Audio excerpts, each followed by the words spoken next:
But anyway. You all have failed. No, you all continue to fail. We've done nothing. You've had the gavel, Mr. Comer. We barely do hearings on anything that actually affects change. You have power here, and yet you don't do anything. Yes, he actually initiated this, sir, but thank you so much for your opinion. My goodness. There were a couple of congressional hearings this week that were pretty wild. And we showed you Congresswoman Jasmine Crockett and some others, but woo, man, did Congresswoman Summer Lee of Pennsylvania get into it with James Comer? Watch this. So many people on this committee have already articulated nobody here believes that rooting out fraud and waste and abuse is not a top priority of this committee, of our caucus, of their conference. It is. If you're on this committee, it is the top charge that we all undertake incredibly seriously. But I think, like so many things with the modern Republican Party, it's like you're skulking right around the edge of things, but too often your bigotry, the Republican Party's own bigotry, is imprisoning them and keeping them from ever actually doing something that helps, not harms, the American people. And this is another one of those instances, right? When it's a person of color, if it's 2 or 3, it's a pattern, and the entire community must be indicted. But if it's 100 Republicans, it's just not bad. Neither here nor there, because it's important.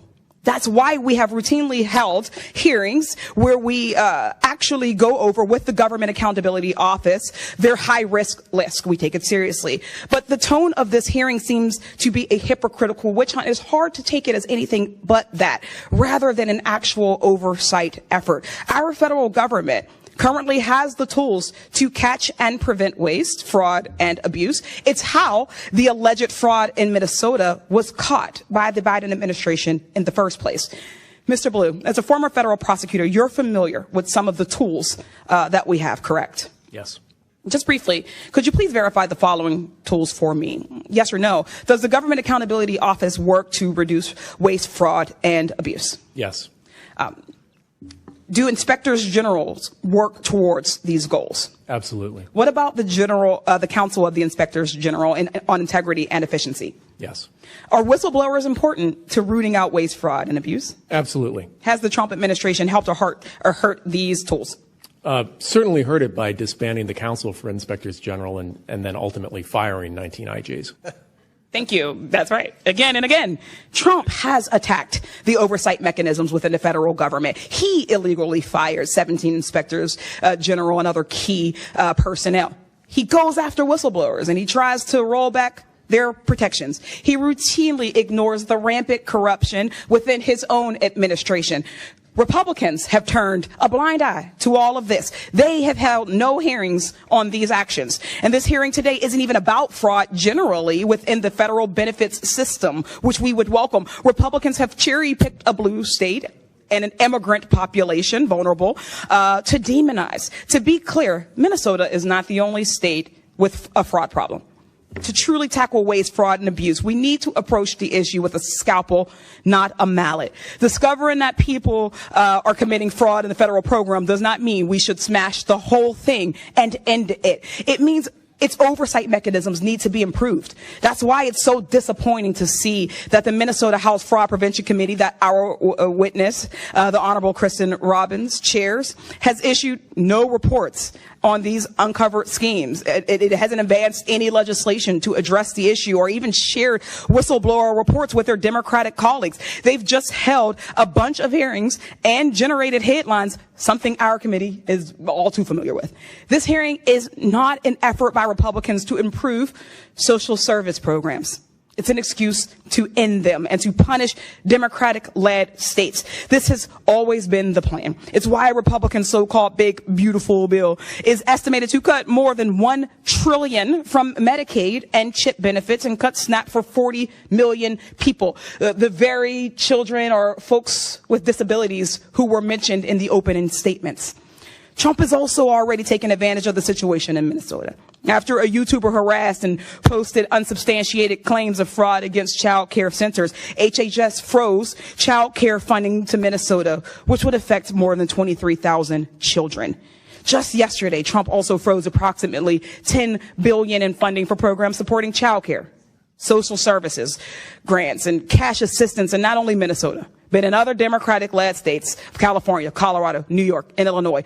No matter what party we're elected to, we represent the people of our district, Democrat or Republican. We represent as the federal government all people of all states, irrespective of how they voted. That's the charge that I took, and I would like and hope that you all would do the same. When so many of these social service programs are being gutted and defunded, fraud becomes even more harmful, as that means even less money is going to people who need it. People need these programs. This situation should be an opportunity to take a deep look at the programs and improve their oversight abilities, not an excuse to cut them entirely. If we care about the most vulnerable, if we care about the most marginalized, this is an opportunity to do so, and I welcome us to actually do that one day.